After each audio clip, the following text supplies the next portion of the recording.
주말 시골살이를 시작하고 나서 출근 스트레스는 거의 제로가 된 것 같습니다. 원래부터 스트레스가 별로 없기도 했지만 소풍이나 방학날을 기다리는 초등학생 같은 마음이랄까? 나의 금요일은 힘들어도 지겨워도 한 발 한 발 나에게 다가오기 때문입니다. 물론 도시의 5일도 중요하긴 마찬가지입니다. 퇴근하고 유리를 만났는데 가보지 못한 곳을 가보고 싶다고 해서 우리는 네팔로 향했습니다.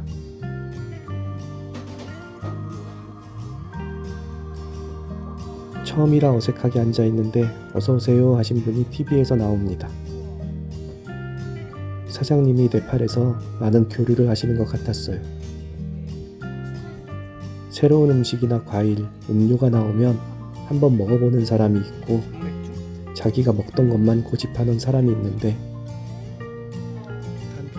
저는 새로운 것을 경험해보는 편인 것 같습니다. 그리고 그것을 계속 선택할지 말지를 결정하는 편이에요. 어쩌면 시골살이도 나의 삶에 대한 새로운 물음에 대한 대답인지도 모르겠습니다. 나는 왜 여기에 살고 있지? 에 대한 물음에 다들 그렇게 살잖아 라는 대답을 나에게 줬다면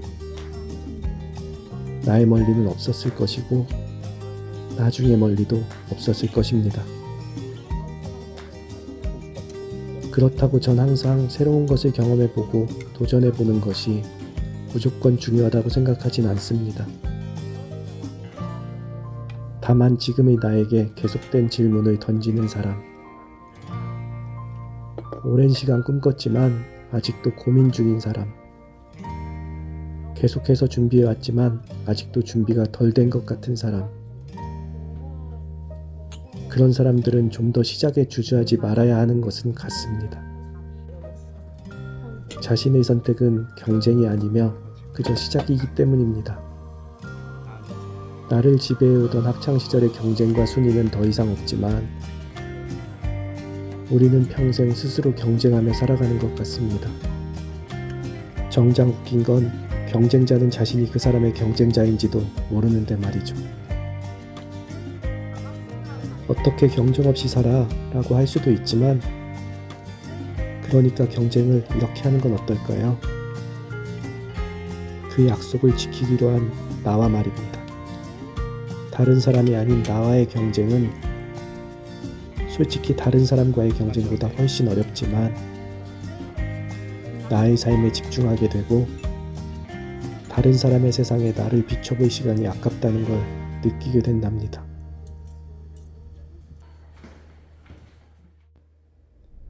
어쩌면 멀리는 나를 조금 더 그런 사람으로 만들어주는 곳이에요.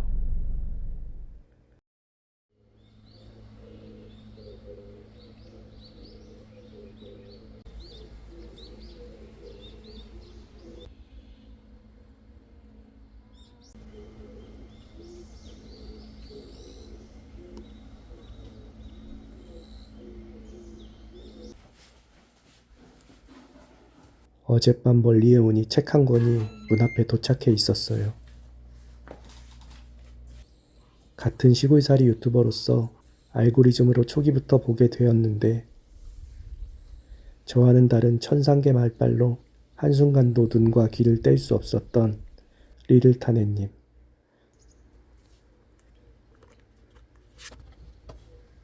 제목부터 특유의 말투가 느껴져서 피식하며 첫 장을 넘겨봅니다. 시골살이를 준비 중이시거나 시작하시는 분들이 모두 그렇겠지만 각자 시골에 오게 된 계기들이 모두 다르답니다. 지금은 20만 유튜버가 된 리를타네님이 어떻게 해서 시골까지 오게 되었는지, 그렇게 선택한 시골에선 어떤 걸 느꼈는지,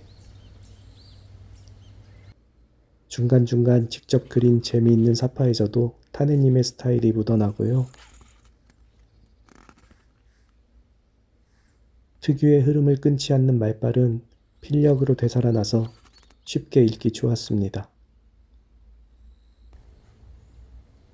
유튜브에서 보이던 위트와 함께 시골에서 느낀 감정과 생각들이 책에선 좀 더 깊이 있게 다가오는 것 같았습니다. 어쩌면 시골살이를 비슷하게 시작한 입장에서 제가 공감했던 부분들을 몇 구절 소개해 드릴까 합니다. 나의 힘으로 삶을 변화시킬 수 있다는 걸 깨닫자 더 이상 무엇도 고생스럽게 느껴지지 않았다. 결국 나를 성숙하게 한 건 엄마의 잔소리도 어른들의 꾸지람도 아닌 나의 시골 집이었다. 시골에서의 하루는 이른 시간에 시작된다. 지난 여름 피부를 태우는 직사광선의 무서움과 땡볕에서 일하는 고통을 몸소 겪었던 나는 자동으로 새벽에 일어나는 사람이 됐다. 시골 할머니와 할아버지들의 부지런함이 늘 나에게는 미스터리였는데 이제는 안다. 그건 인생의 짬에서 나온 생존 전략이라는 것을. 동이 트는 순간부터 아침 9시까지가 오전 야외 노동의 피크타임이라는 걸 그분들은 몸소 체득한 것이었다. 해가 중천일 때 일어나던 내가 아침형 인간이 되다니. 역시 장소는 사람을 바꾼다. 어휴, 난 돈 줘도 저렇게 못 살아. 언젠가 들었던 한마디.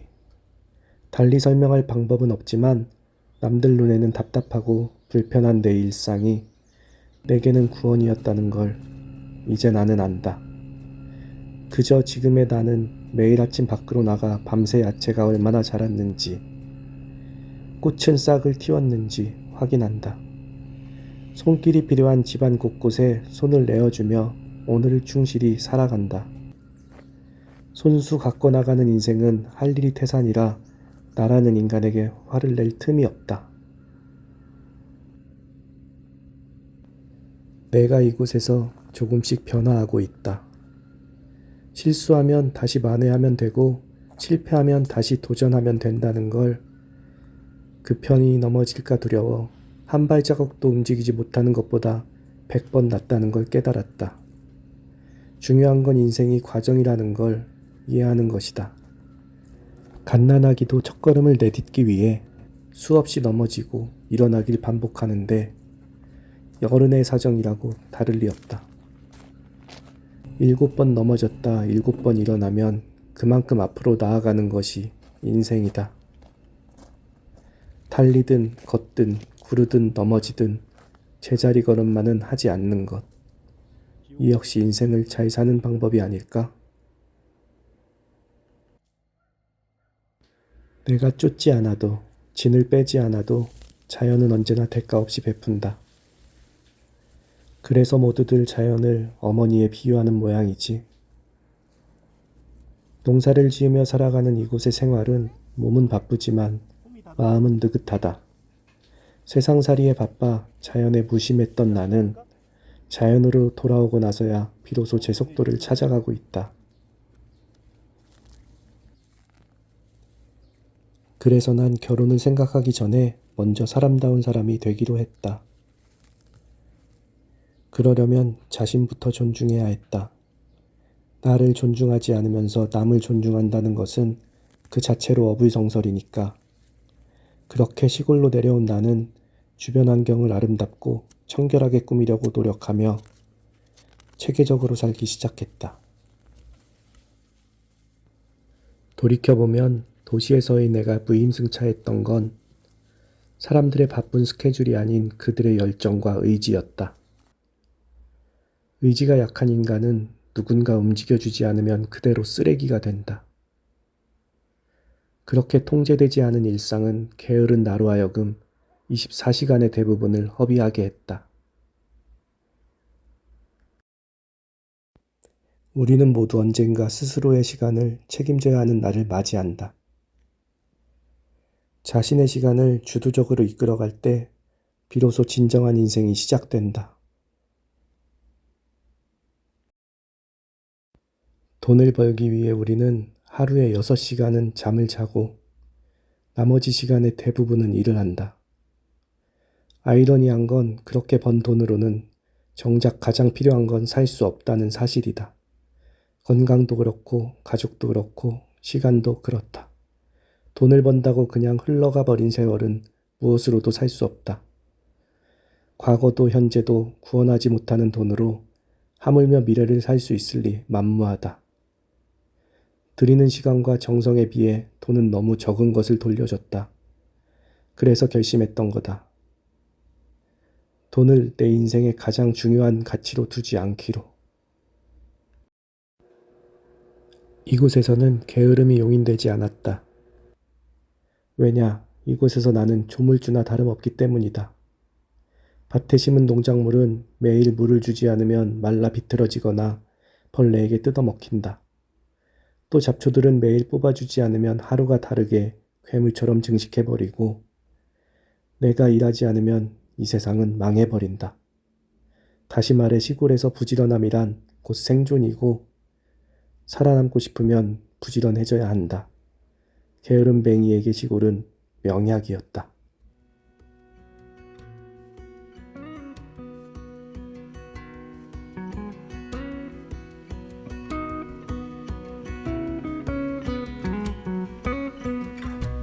Didn't think it'd go this fast. Goodbye to this house we thought would always last. And this is where Dad's garden grows. Summer haze, waiting place, and late night tiptoes. And I know the memories are with me, even when you move to a town that is new. Guess I tend to hold on too strong, but you're